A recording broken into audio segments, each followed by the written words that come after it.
မြို့ဟောင်းရဲ့အုပ်ရိုးတွေကြားတွေကတိတ်ကပုံရိပ်ဒူးဖော်ရင်နဲ့မြို့တစ်တစ်ခုလိုပြန်နိုးထလာပြီရှေးဘရင်တွေရဲ့လက်ရာတွေလင်းလက်စဖြူခေဟောင်းနဲ့ခေသေးရဲ့ကြားမှာသက်ဝင်လှရှာ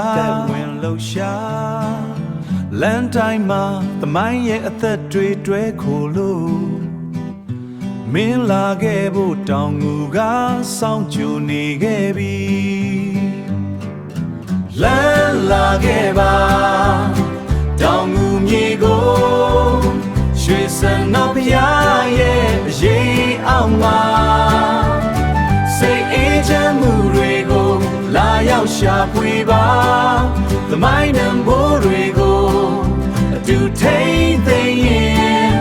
မင်းရဲ့နေရတွေကိုတောင်းမှုမှာပုံဖော်လိုက်ပါ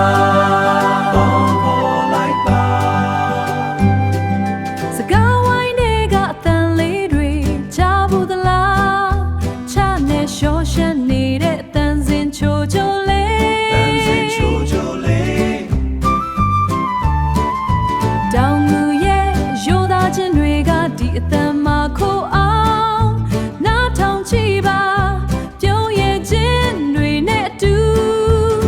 ကွဲပြားတဲ့စကားလုံးတွေကဒီဒေသရဲ့ဆွဲဆောင်မှု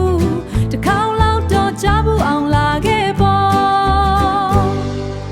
ဒူးဖော်လိုက်တဲ့မြို့ရိုးတွေရဲ့နောက်မှာ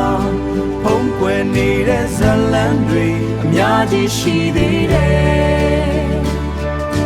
တိတ်ဆိတ်ခြင်းတွေပျောက်ကွယ်ပြီးစီကားလာမဲ့အချိန်အဲ့ဒီခိုက်တတ်မှမရှိနေဖို့လိုတယ်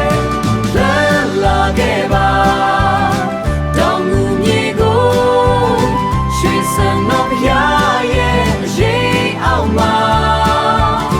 စိတ်အေးချမ်းမှုတွေကိုလာရောက်ရှာဖွေဖို့မင်းရဲ့နေရတွေကိုတောင်းမှုမှာပုံဖော်လိုက်ပါ